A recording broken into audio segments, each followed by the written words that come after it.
Yan, 7 patay sa anti-drug war. O, pasok. Sa pulis. Sinibak sa pwesto ang 7 pulis sa Davao City.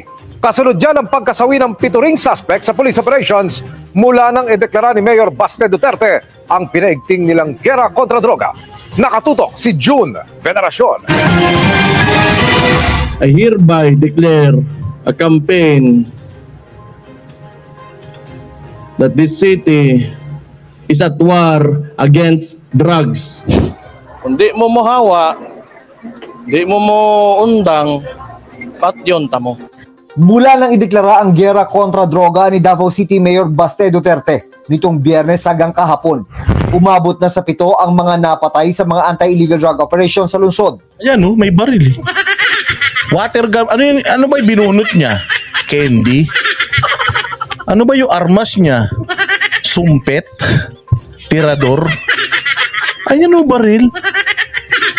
Ayan baril, may bala. Nakakasa? Ano yan?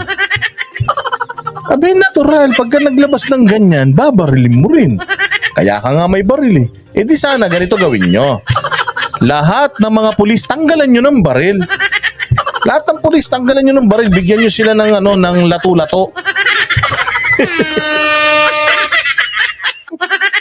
Bigyan nyo ng lato-lato yung mga pulis. Para maglato-lato sila habang nanghuhuli sila ng mga durugista. Di ba? Para walang mamatay. Ganun na lang. Tanggalan nyo ng baril yung mga pulis. Okay na yun. Oo, para mas maganda. Pinahihirapan nyo pa eh. Bibigyan nyo ng baril yung mga pulis. Pagka ginamit nila sa operasyon, nagagalit kayo.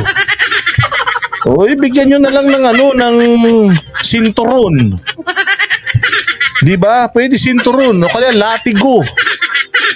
Okay, suntukan na lang, sabi ni Esther. Kaya alam paano nga suntukan? Paano nga susuntukan kung baril nga yung hawak nung isa? Di ba? O di at least, mas maganda yung ganun. Ako na mag-sponsor ng latigo. O kaya nung fly swatter. Alam niyo yung fly swatter? Yung pangpatay ng langaw, yung malambot na hinahampas-hampas na ganun. Ng tinapay naman talaga. Natural, pulis siya, may baril yan, nanghuli, lumaban, di patay. It's either siya o ikaw yung mamamatay, mamili ka. Siyempre, mas masaya tayo pag kriminal yun namatay. Ang masaklap niyan, pag ang namatay, yung pulis, putya kawawa, gumaganap lang sa tungkulin, ang baba na nga ng sweldo. Ginawa nyo pa, binawasan nyo pa yung kanilang sweldo, ang pension nila, 3,000 isang buwan yung mababawas sa sweldo nila para mag-pension lang sila. Tapos pag pinagtanggol nila yung sarili nila laban sa mga hinayupak na to, galit pa kayo sa kanila. Wala na magpupulis pag ganyan. Wala na magpupulis. Lahat yan, mag-ano na lang, call center na lang. Ang dami ko ng kaibigan pulis, umalis na sa pulis, nag-call center na lang. Sabi ko, bakit? Dito sa call center, hindi kami namamatay. Doon sa operasyon, baka mamatay kami. Dito, papagalitan lang kami ng mga Amerikanong kinakausap namin. Ayon sa PNP. Pero kung susumahin, 28 na ang napapatay sa Davao City mula Enero hanggang ngayong Marso. Bakit? Anharot, ano na naman? Oy, Anharot, ano ba't Boss Dada, bakit? Ano naman problema mo? Nagbabalita ako dito, nangiisturbo ka. Ha? Ano na naman? Ano na naman gagawin natin? O, umaming ka.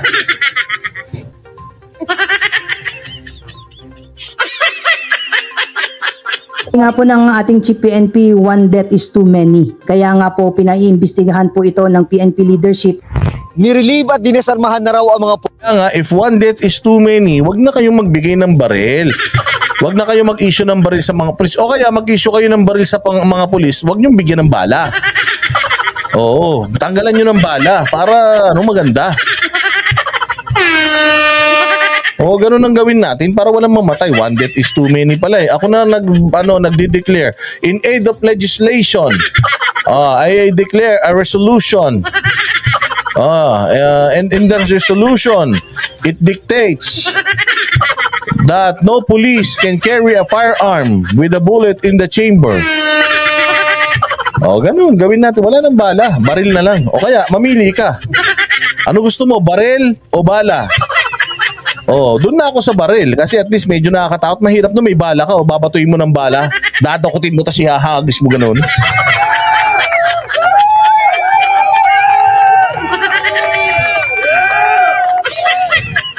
Ano, may hawak ka isang bala oh. May hawak kang ganon, isang bala. Ganito, may isang bala kang hawak. Huli ka! May dala akong bala, ihagis ko to sa'yo. Huwag kang bubunot! Ang bubunot, ihagis ko tong bala. Dalawa naman yun, yung isa naman, baril naman yung meron siya. Huwag kang bubunot, ipupukpok ko sa'yo ito. Inang buhay ito. Hindi na alam ng pulis eh. Kung anong gagawin nila sa buhay nila, gagawa ka na mabuti, galit ang tao. Gagawa ka na masama, galit ang tao. Wag na kayo magpulis, magano na lang kayo, magsikyo.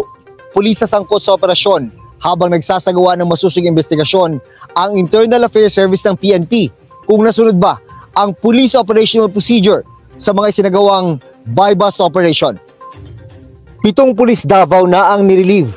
If the investigation will show there is a patent a display of irregularity and negligence on the part of the team leader, supervisor up to the level of city director, then let acts fall on them. Nakausap na rin daw ang hepe ng Davao City Police. Sinasabi po niya at pinaninindigan po niya na legitimate naman po itong police operation. Naaalarma ang Commission on Human Rights o CHR. Ongoing po yung aming investigation na ginagawa ngayon. Ang tinitingnan namin ay una, totoo bang nanlaban itong mga tao na to. Mo malalaman, patay na. Taratado rin to Commission on Human Rights. Kailangan natin malaman kung totoo ba ng laban. Kausapin natin yung bangkay, pumunta tayo. Hoy, bangkay, nanlabang ka ba?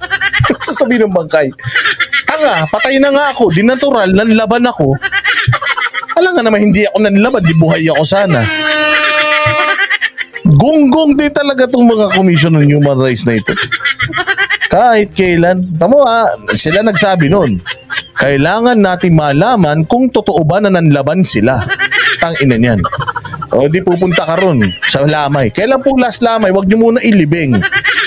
Kasi po i-interviewin pa namin. Tangina human rights na ito. Mga loko-loko na rin talaga. Hayop talaga naman oh. Sabi ng CHR, tututukan nila ang baluarte ng mga Duterte kung saan din naglunsad noon ng parehong kampanya si nooy Mayor Rodrigo Duterte bago niya ito dalhin sa buong bansa nang maging Pangulo na. Madugo ang naging resulta at may mga pulis na napatunayan sa korte na nagmalabis. Yun naman pala eh. May pulis na nagmalabis, may nakulong, ibig sabihin, may mga nangyari na sa mga kaso, mahirap nun yung wala talaga. Hayop naman talaga oh. Oh, hindi ba? Palakpakan natin.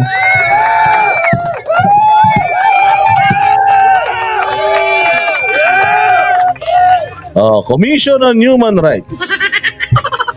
Oh, mag-iimbestiga kung totoo nga ba na namatay. Kung totoo nga ba na namatay ang mga kriminal na 'yan. Kung totoo nga ba na sila ay nanlaban, anak ng tinapay, paano mo malalaman? Sino tatanungin mo? Yung wala doon. Tatanungin mo yung pamilya, totoo po bang adik yung anak nyo? O hindi, mabait yan. Linggo-linggo nga nagpapasan niya ng itim na Nazareno. Ina yan. Siyempre, natural, sasabihin ng mga magulang nung kriminal na mabait yung anak nila. Tapos, yun na, may report na sila nun. Hindi po nanlaban, mabait po yan. O, ayon sa aming report, hindi po nanlaban kasi linggo-linggo daw po nagsisimba yan.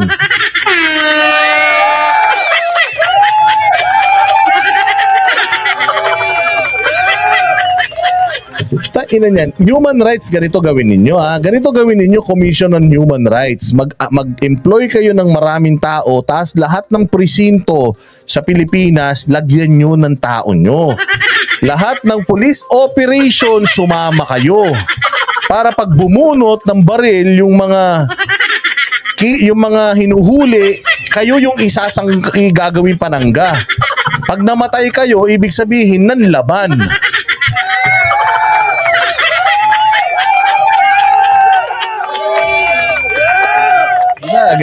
Yun ang maganda, no? Yun ang maganda. O, ganito gawin natin. O, CHR, sama kayo, bilis. Huhulihin natin si Boy King Kong. Oo, kasi balita ko, yung pulis natin nakabili sa kanya ng droga. Kaya bypass operation to, bypass operation. No, sinong kasama natin sa human rights? Ito, isama mo to, maepal to eh. O, isama ngayon sa human rights. O, biglang re-raid nila. Huli ka, huli ka! Raid to, raid to. O, nandyan, bypass operation. Tapos biglang bumunot ng baril. Putya, hugutin mo yung human rights, si Hagis mo ron. O, di bayaan mo yung human rights na baril. Pag nabaril yung human rights, tapos nabaril mo din yung bumaril sa human rights, ibig sabihin naman siguro nun, nanlaban na. O, nanlaban po, nanlaban. Bakit mo nasabi nanlaban? Ayan o, pati yung Commission on Human Rights na baril. Kung hindi nanlaban yan, hindi na baril yan. O, di ba?